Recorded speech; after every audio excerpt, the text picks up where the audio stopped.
Selamat datang kembali di pembelajaran operating system. Kali ini kita akan melanjutkan virtual memory. Nah, kemarin kita sudah bahas tentang replacement algorithm. Beberapa algorithm replacement ini, yang pertama ada FIFO, kemudian ada OPT atau optimum page replacement, kemudian ada LRU, least recently used algorithm. Nah, kemarin kita sudah membicarakan tentang ketiganya ini, ya. Nah, di sini kita bisa melihat bahwa sebagai summarize-nya, ya, summary-nya, untuk list recently used dia mengalami 12 page fault untuk reference string yang sama, ya. Sementara FIFO dia paling worst, ya, atau mengalami page fault yang paling banyak, yaitu kalau tidak salah ada 15 page fault. Nah, untuk yang paling baik dari ketiganya, ya, adalah OPT. Namun OPT ini tidak diimplementasikan karena memang kita tidak bisa menduga atau kita tidak bisa meyakinkan bahwa apakah reference string ini atau page ini akan diperlukan atau yang mana yang paling lama digunakan nanti untuk waktu berikutnya. Jadi kita tidak bisa menebak page yang mana yang paling akhir nanti digunakan, seperti itu. Maka ini tidak bisa diimplementasikan. Nah, untuk LRU sendiri ini merupakan algoritma yang baik, ya, dan ini juga sudah sering digunakan, ya. Nah, bagaimana pengimplementasiannya? Nah, untuk mengimplementasikan LRU algorithm ini ada yang menggunakan counter implementation, kemudian ada stack implementation. Nah, untuk counter implementation ini menggunakan tambahan hardware, ya, karena memang kita membutuhkan sebuah counter di setiap page entry-nya nanti. Nah, counternya ini berfungsi untuk melihat, ya, atau mengidentifikasi nilai dari page ini sudah berapa, ya, untuk LRU-nya. Misalkan ketika kita punya 3 frame, ya, atau 4 frame, ya. Nah, di sini kita memiliki LRU counter. Nah, pada awalnya LRU counter ini di set, ya, berapa banyak yang kita miliki di sini untuk frame allocation-nya, ya. Misalkan di sini ada 4, maka kita akan buat counternya dari 0, 1, 2, 3. Berarti ada sebanyak 4 LRU counternya, dimana untuk LRU counter ini nilai yang paling kecil, ya, merupakan least recently used, ya, atau merupakan bagian atau page yang digunakan dalam waktu yang paling lama, ya. Nah, misalkan kondisi awal untuk frame ini adalah 0, ya. Nah, ketika kita ingin memanggil page, misalkan page A pertama, ya, maka page A harus di page in, di swap in dari secondary storage, ya. Kemana dia akan dipetakan terhadap main memory ini? Maka kita akan memetakannya ke counter 0 terlebih dahulu, ya. Maka A di sini, kemudian next misalkan B, page B, page C, page D. Oke. Nah, setelah itu kita akan melakukan page replacement. Misalkan ada page baru yang ingin memasuki lagi, misalkan page E, ya. Karena ini full, harus ada salah satu di antara mereka yang harus kita swap out. Nah, yang mana yang akan kita swap out? Yaitu yang berada di counter yang memiliki nilai yang paling kecil, yaitu 0, ya.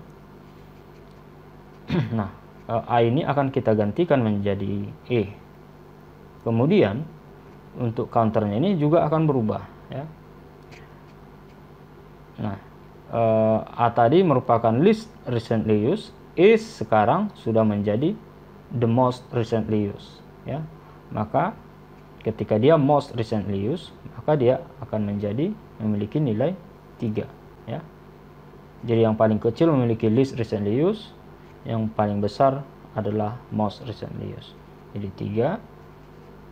Kemudian setiap nilai ini akan mengalami perubahan.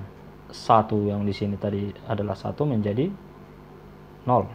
Nilai yang di sini 2 menjadi 1. Nilai yang di sini menjadi 2. Dan seterusnya.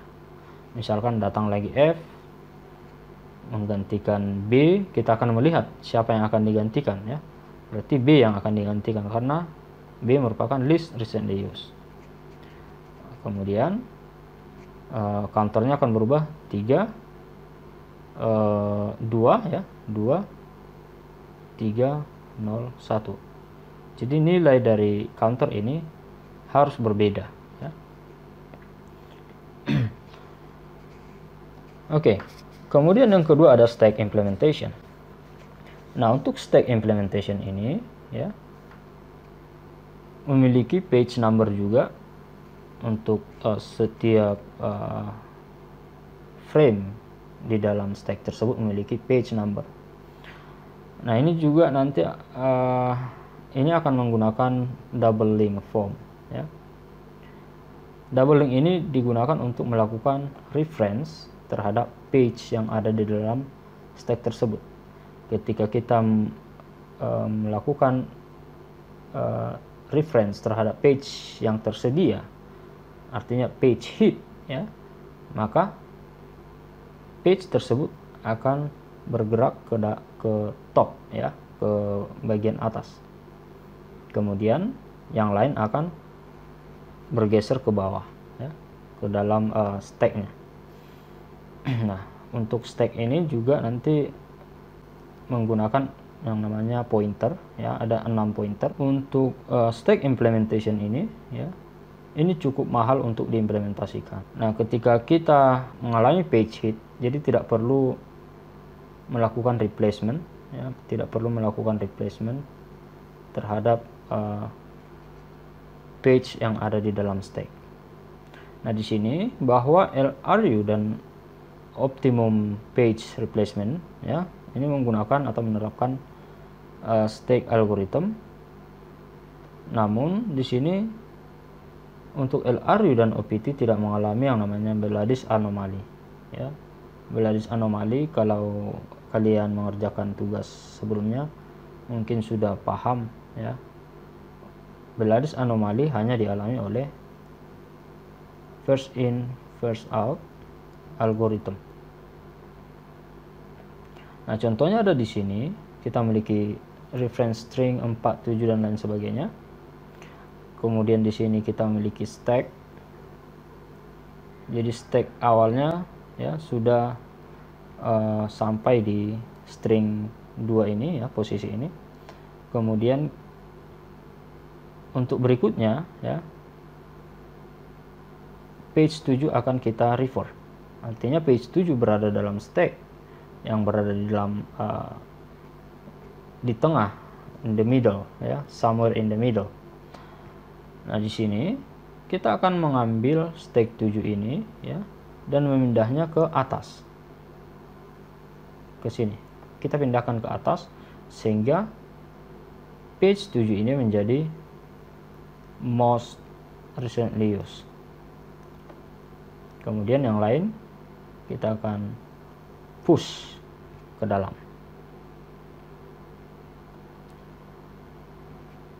Nah, karena memang algoritma dari LRU ini cenderung mahal, ya, maka kita akan melakukan aproksimasi untuk algoritma tersebut, ya, namun memerlukan hardware dan masih lambat, ya, karena memang banyak kali nanti kita melakukan pergantian bit, ya, misalkan menggunakan reference bit, kita melakukan pergantian bit terlebih dahulu, kita melihat bit reference-nya apakah 0 atau 1, ya. Jadi cukup lambat karena membutuhkan proses yang kompleks dan proses tambahan untuk mengidentifikasi apakah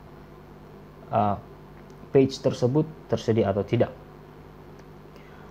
Nah, pada reference bit ini, ketika menggunakan reference bit, ya, di sini kita inisiasi reference bitnya 0 ketika di awal, ya. Misalkan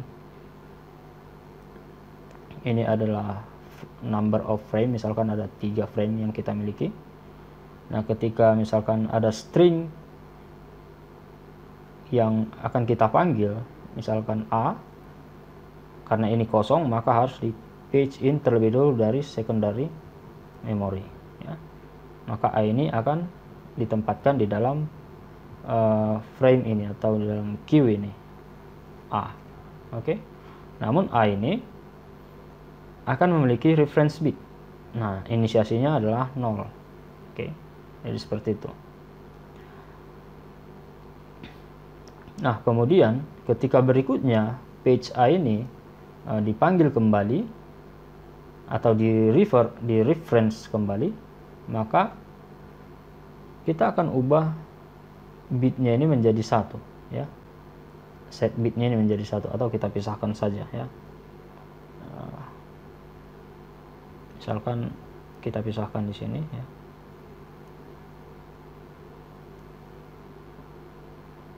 Ini adalah misalkan page atau frame, ya. Kemudian di sini ada reference bit. Nah, awalnya 0 0 0 untuk ketiga frame ini. Oke.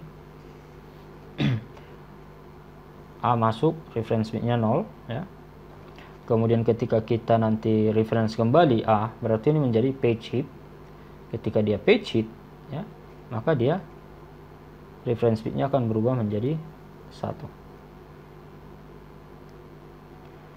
Kemudian ketika kita di sini replace any with reference bit, ketika kita replace nanti A ini, ya, maka dia akan berubah menjadi 0 kembali.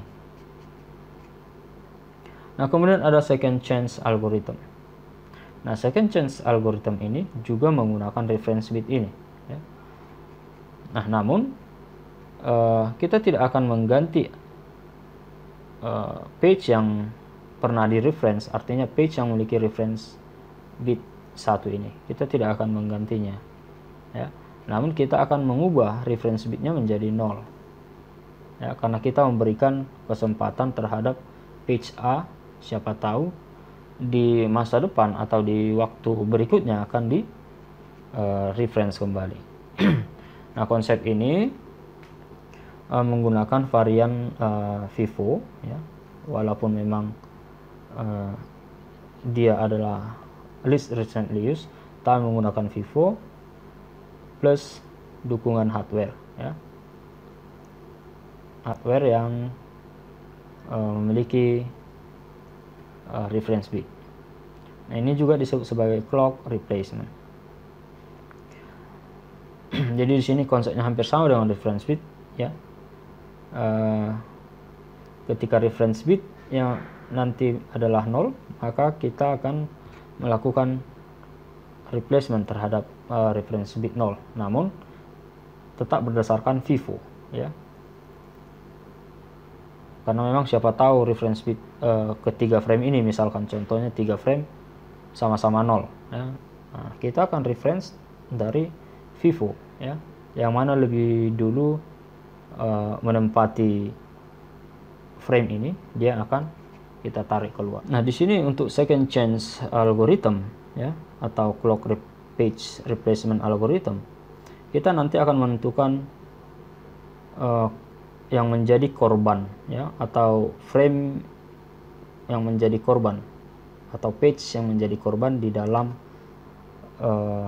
queue, ya. Nah, kita menentukan korban ini atau page yang akan kita tuju ini, ya, ini melalui FIFO tadi, ya. Jadi tetap berdasarkan FIFO. Nah, ketika misalkan yang memiliki reference bit yang menjadi korban, reference bit 1, maka nantinya reference bit ini akan berubah menjadi 0. Jadi tidak 1 lagi, ya.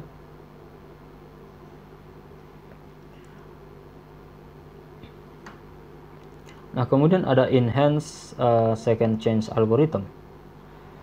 Oke, sebelum memasuki ini, mungkin kita buat contoh terlebih dahulu. 1, 2. Misalkan kita memiliki string 1, 2, 3, 2, 1, 4, 5, 6, 4. Kemudian kita memiliki frame sebanyak 3, ya. Jadi ada 3 frame. 1, 2, 3 ada 3 frame. Misalkan CPU ingin memerlukan sebuah page, ya, dari sebuah proses. Nah, berdasarkan page number ini atau string ini, ya. Misalkan yang pertama 1 akan kita reference, ya. Namun karena tidak ada di dalam main memory, maka kita akan panggil dari secondary memory, ya. Maka 1 ini akan ditempatkan di dalam frame yang kosong di dalam main memory ini. Oke, kemudian interval waktu berikutnya kita akan memanggil 2, maka 2 ini yang pertama, karena kita menggunakan second change, perlu adanya bit reference, ya, maka bit reference-nya adalah 0. Oke, kemudian 2 ini tetap bit reference-nya 0, kemudian 2 bit reference-nya tetap 0. Kemudian berikutnya 3 reference-nya 0, 2 reference-nya 0, 3 reference-nya 0. Kemudian 2, ya. Nah, ketika kita panggil 2, maka ini menjadi page hit.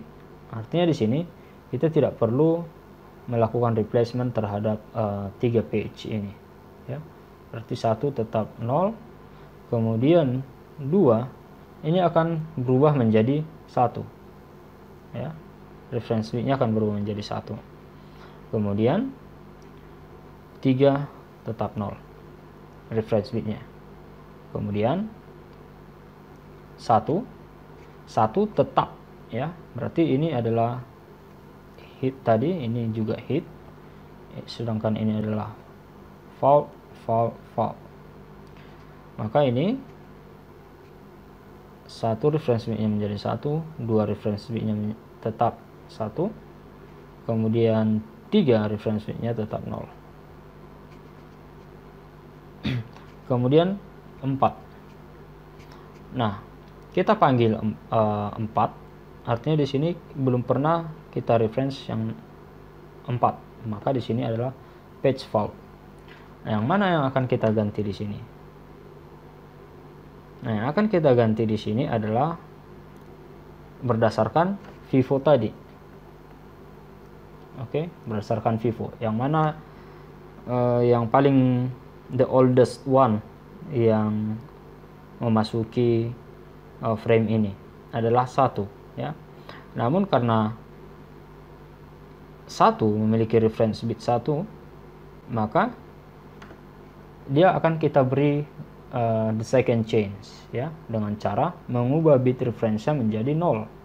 Jadi dia tetap 1 namun reference bitnya 0. Kemudian kita akan melihat berikutnya, ya. Yang berikutnya, ya, yang berikutnya tetap menggunakan FIFO. Yang mana lebih dulu setelah 1 ini? Maka 2, ya. Jadi 2 ini kita lihat bahwa 2 ini juga memiliki reference bit 1. Maka kita beri kesempatan sekali lagi. Nah, 2 ini akan berubah reference bitnya menjadi 0. Kemudian berikutnya 3. Nah, 3 ini reference bitnya adalah 0. Ya, maka 3 ini akan kita gantikan 4, tapi reference bitnya tetap 0. Nah, di sini kita lihat bahwa semua reference bit sudah 0, ya. Nah, tinggal kita nanti melihat FIFO. Oke. Untuk berikutnya. Nah, 5 masuk, kemudian yang akan kita gantikan adalah yang paling lama, yaitu 1. Oke. Jadi 5 reference bitnya 0, 2 0, 4 0. Kemudian 6 yang akan kita ganti adalah yang paling lama, yaitu 2, ya. Maka 5 0, 6 0, 4 0. Ya, ini adalah false semua. Kemudian 4 5 0, 6 0, 4 1. Ya, reference bitnya berubah menjadi 1 dan seterusnya, ya. Jadi ini adalah page hit.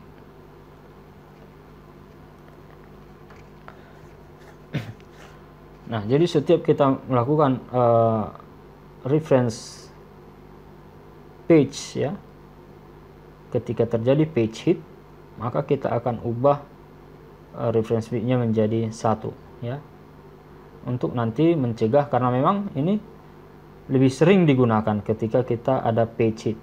Nah, ini lebih sering digunakan dibanding dengan 1 atau 2, karena dia sudah 2 kali dipanggil, ya. Kemudian ketika di waktu berikutnya nanti dia akan digeser, maka kita akan lihat reference bitnya. Apakah reference bitnya ini menyatakan bahwa ini sering digunakan atau tidak, ya.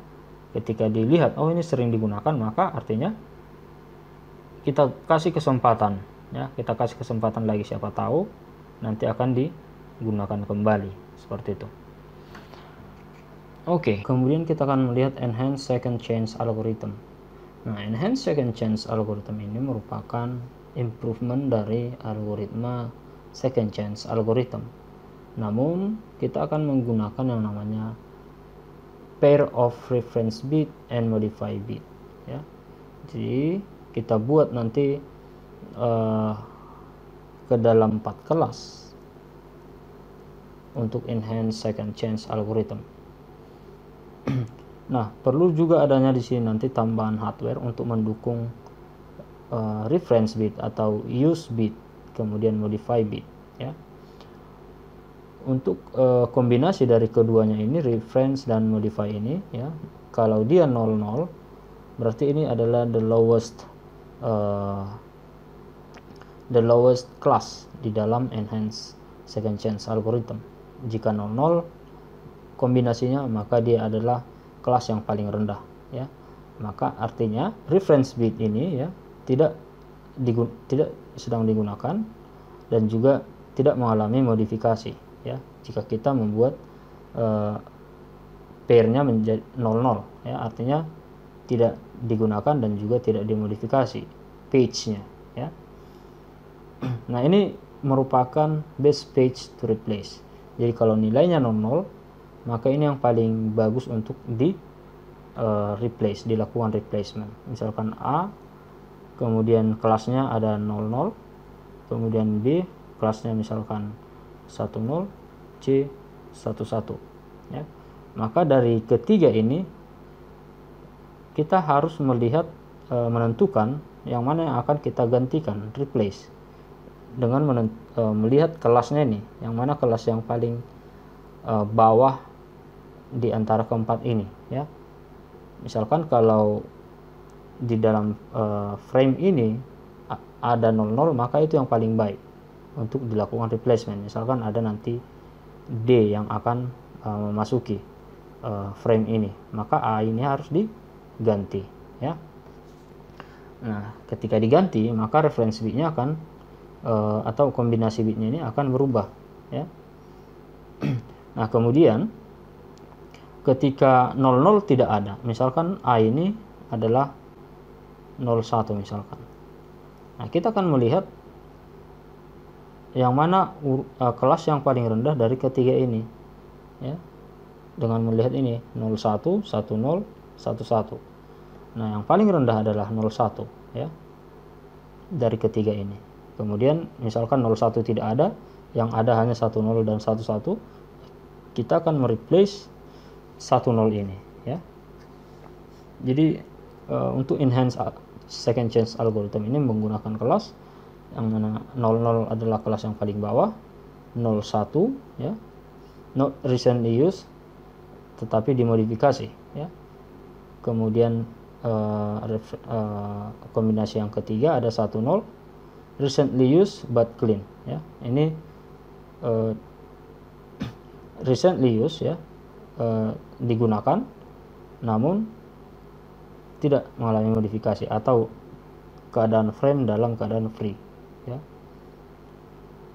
Kemudian 11, the highest class, ya, dimana di sini recently used and modified, ya, artinya baru saja mengalami replacement untuk satu page yang ada di sini. Misalkan ini tadi, jika A ini di replace, maka masuk D, maka D ini memiliki nilai 11 karena dia mengalami recently used dan juga modifikasi.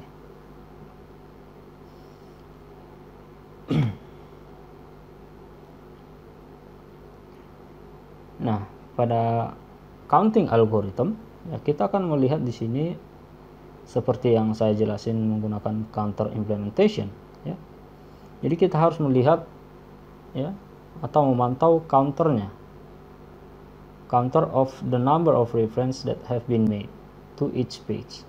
Jadi kita harus memantau counter yang ada di dalam page tersebut, ya. Nah, di sini ada dua jenis algoritma yang dipakai. Yang pertama adalah least frequently used, di mana least frequently used ini kita akan melakukan replace terhadap page yang memiliki smallest count, seperti yang saya jelasin sebelumnya. Jadi nilai count yang paling kecil itu yang akan kita gantikan, ya, karena memang dia sangat langka untuk muncul, maka kita akan gantikan dia. Kemudian kebalikannya ada most frequently used atau disingkat dengan MFU, ya. Nah, konsepnya kontradiktif dengan LFU, di mana MFU ini, ya, yang paling sering di reference. Nah, itu yang dianggap nantinya ini tidak akan dipakai kembali di waktu berikutnya, sehingga the most frequently used ini lebih cocok untuk di replace dengan page yang akan di reference, ya. Jadi least frequently used dan most frequently used ini saling bertolak belakang. Nah, kita akan melihat allocation of frames. Jadi kita akan mengalokasikan frame yang ada di dalam main memory kita. Kan main memory dibagi atas beberapa blok yang disebut sebagai frame. Frame ini memiliki equal size atau ukuran yang sama untuk setiap frame.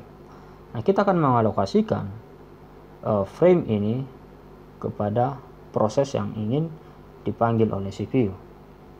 Misalkan kita memiliki proses 1. Nah, setiap proses kan ini terbagi ke dalam beberapa pages. Nah, setiap pages ini memiliki ukuran yang sama dengan ukuran frame, ya. Artinya bloknya ini satu frame sama dengan satu page. Kurang besar, ya. Oke, sudah cukup. Masih kurang sedikit lagi. Oke.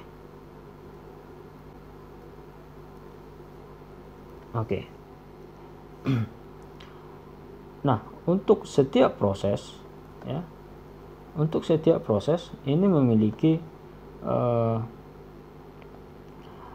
berapa jumlah minimum frame yang harus dimiliki oleh P1, berapa jumlah minimum frame yang harus dimiliki oleh P2. Karena memang main memory ini kapasitasnya terbatas, jadi harus dibagi oleh beberapa proses agar terjadi multiprogramming atau degree of multiprogramming, untuk mendukung degree of multiprogramming. Jadi tidak hanya 2 proses, bahkan lebih dari 10 atau mungkin puluhan proses atau ratusan proses. Nah, misalkan kita ambil contohnya 2 proses. Jadi ada, misalkan kita memiliki 1, 2, 3, 4, 5. Ada 5 frame. Nah, misalkan kita alokasikan 2 frame untuk P1, 3 frame untuk P2. Artinya, misalkan kalau P1 ini proses 1 dibagi ke dalam 5 pages, kemudian P2 juga 5 pages untuk melengkapi its execution semuanya ya. P1 hanya 2, berarti dia masih perlu nanti adanya proses swap in swap out ya dari secondary memory. Oke. Kemudian P2 juga demikian karena hanya 3. Berarti terdapat 2 pages lagi yang belum di sana. Oke. Nah, nah ini harus dialokasikan dengan benar. Nah, cara mengalokasikannya seperti apa? Jadi ada nanti beberapa skema pengalokasian frame ini terhadap proses-proses yang ingin memasuki frame di dalam main memory. Nah, misalnya saja ada di sini contoh IBM 370 memiliki 6 page ya hanya untuk menangani move instruction. Oke. Nah, misalkan di sini instruction memiliki 6 bytes ya. Kemudian 6 bytes ini terdiri dari 2 page. Misalkan 1 page 3 bytes, 1 page lagi juga 3 bytes misalnya. Oke. Nah, untuk 2 page ya, ini akan menangani from ya, menangani from. Kemudian 2 page lagi untuk menangani to ya, karena memang dia move. Jadi dari mana di move, kemudian ke mana di move. Jadi ini memiliki kapasitas untuk page juga ya. Jadi memiliki 2 page. Oke, kemudian juga adanya maksimum untuk setiap jumlah frame yang bisa dialokasikan terhadap proses ini. Nah, jumlah maksimumnya tentu adalah berapa total frame yang ada di dalam main memory ya. Itu yang harus diberikan ke sebuah proses. Misalkan proses 1 ini memiliki page yang cukup banyak ya, melebihi dari jumlah frame yang ada di dalam main memory. Jadi skenario yang paling bagus ya untuk memberikan semua alokasi frame terhadap proses 1, namun tidak akan mendukung multiprogramming.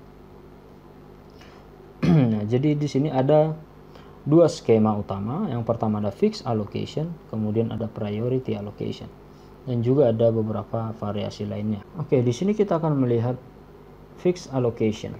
Ya, yang pertama ada equal allocation, kemudian ada proportional allocation. Di mana equal allocation kita akan memberikan jumlah frame yang sama terhadap semua proses yang ada ya. Misalkan di sini kita memiliki total frame yang ada dalam memori adalah 100 frames. Nah, kita akan mengalokasikan terhadap 5 proses. Jadi setiap proses harus diberikan jumlah frame yang sama, alokasi frame yang sama. Misalkan 20 ya untuk satu proses. Maka ini disebut sebagai equal allocation. Namun terdapat beberapa kelemahan dari equal allocation ini. Misalkan kelima proses ini ya, P1, P2, P3, P4, P5. Nah, untuk contoh ini kan asumsinya diberikan 20 frames untuk setiap proses. Namun misalkan P1 dia akan complete eksekusi jika memiliki 10 frames. Kemudian P2 misalkan 20 frames. P3 misalkan 30, P4 50, P5 misalkan 5 frames untuk complete eksekusi, ya. Artinya nanti P1, ya, misalkan inilah frames kita, misalkan ini untuk P1 sebanyak 20 frames untuk setiap proses tadi, ya. P2, P3, P4, misalkan kita tambah lagi P5. Setiap ini adalah 20.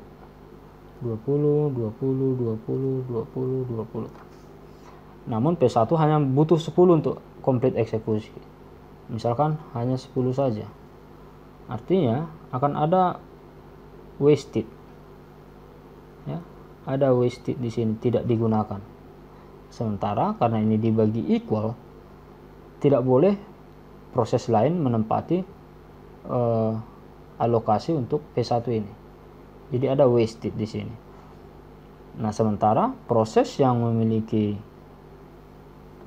yang lebih banyak frame, ya, misalkan 30, proses 3 misalkan, ya, dia menempati 20 frame seutuhnya, namun masih memiliki 10 frame lagi, sisa 10 frame lagi, namun tidak bisa memiliki menempati sisa di sini, ya. Jadi masih terjadi proses swap in swap out yang banyak dari setiap proses yang memiliki kelebihan frame, ya. Jadi ini yang menjadi kelemahan jika kita menerapkan equal allocation untuk setiap proses. Nah, yang kedua ada proportional allocation. Untuk proportional allocation kita akan memberikan alokasi frame yang proporsional untuk setiap proses, ya, sesuai dengan ukuran proses tersebut. Nah, ini nanti akan menerapkan dynamic as degree of multiprogramming, yang mana ini akan mendukung beberapa proses yang bisa masuki main memory. Nah, di sini misalkan untuk M sama dengan 64, M itu adalah total number of frames yang ada di dalam main memory, ya. Misalkan main memory 64 frames, kemudian S adalah jumlah dari size of process, semua size of process yang dibutuhkan, ya. Misalkan untuk proses 1 dia complete eksekusinya jika memiliki frame sebanyak 10. Proses 2 akan complete eksekusinya jika memiliki frame 127 frame. Nah, sementara total frame yang ada di dalam main memory hanya 62 ya, hanya 62. Nah, gimana caranya? Nah, kita akan memberikan alokasi yang proporsional. Misalkan A1 berapa jumlah frame yang dibutuhkan? 10 per total frame yang akan masuk ke dalam memori tersebut. Misalkan ada dua proses ini, totalnya adalah 137, ya. 10 plus 127. Kemudian dikali total dari frame yang ada dalam main memory. Maka yang proporsional untuk proses 1 ini adalah 4 frame yang akan diberikan ke proses 1. Kemudian untuk proses 2 akan diberikan 57 frame. Nah, walaupun terjadi nanti swap in swap out antara main memory dan juga secondary memory. Namun di sini kelemahannya adalah tidak adanya atau tidak mempertimbangkan prioritas, ya. Misalkan kalau yang lebih high priority adalah proses 1, namun yang diberikan hanya 4, ya. Sementara secara konsepnya, ya, bahwa yang memiliki high priority dia yang akan diutamakan untuk dieksekusi terlebih dahulu agar cepat selesai eksekusi terlebih dahulu. Namun karena ini harus diberikan proporsional, maka mau tidak mau semua proses diberlakukan sama rata, tidak memiliki prioritas utama, ini high priority, ini low priority. Jadi tetap sama, ya. Makanya dia disebut sebagai fixed allocation. Nah, kemudian ada priority allocation. Nah, untuk priority allocation, dia sudah memiliki proses yang memiliki prioritas lebih tinggi atau tidak, ya. Dimana yang memiliki prioritas yang lebih tinggi yang akan diutamakan terlebih dahulu, kemudian proses yang lebih rendah. Artinya di sini frame untuk proses higher priority akan diberikan frame yang lebih banyak dibanding dengan yang low priority, untuk mencegah yang namanya page fault yang meningkat, ya. Jadi kalau diberikan frame dialokasikan frame ke proses yang lebih high priority, ya, jika kita mengalokasikan banyak frame terhadap proses yang memiliki high priority, maka untuk proses ini akan mengalami penurunan page fault, ya. Jadi ini yang menjadi ide utama dilakukannya priority allocation.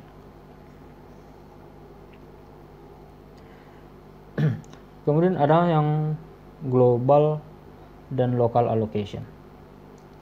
Untuk global allocation, ya, di sini dikatakan bahwa proses select a replacement frame from the set of all frames.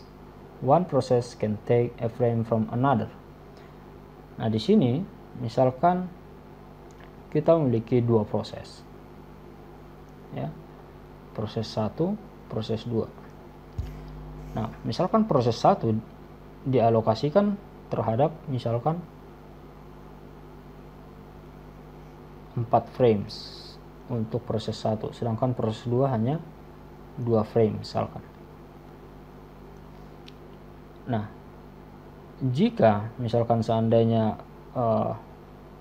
proses 1 ini untuk complete execution ini misalkan 10 frame dibutuhkan, proses 2 misalkan 5 frame dibutuhkan, ya, untuk complete its execution. Maka untuk global replacement misalkan P1 walaupun dia memiliki 4 frame di sini, ya, dia bisa dialokasikan nanti terhadap frame yang dimiliki oleh proses 2. Artinya bisa dipakai frame 2 ini, ya. Itu untuk global. Nah, dengan cara ini artinya page hit akan meningkat, page fault akan menurun. Oke. Jadi bisa mengambil frame dari proses lain. Kemudian proses 2 juga demikian, bisa mengambil frame dari proses P1. Sehingga di sini pastinya akan memberikan throughput yang bagus, ya, greater throughput, so more common. Artinya untuk global allocation ini lebih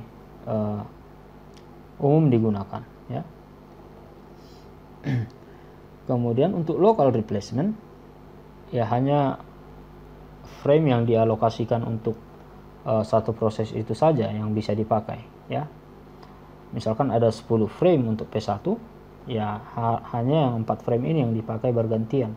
Jadi akan terjadi swap in swap out yang banyak lah, ya, tergantung berapa frame untuk complete its execution, ya. Dan juga P2 hanya 2 frame ini aja yang digunakan, dia tidak boleh mengakses frame yang lain.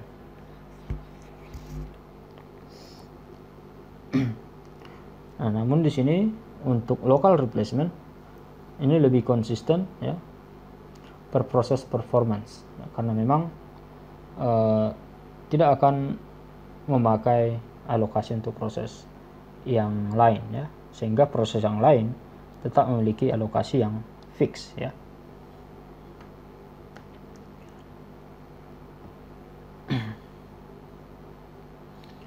Oke, mungkin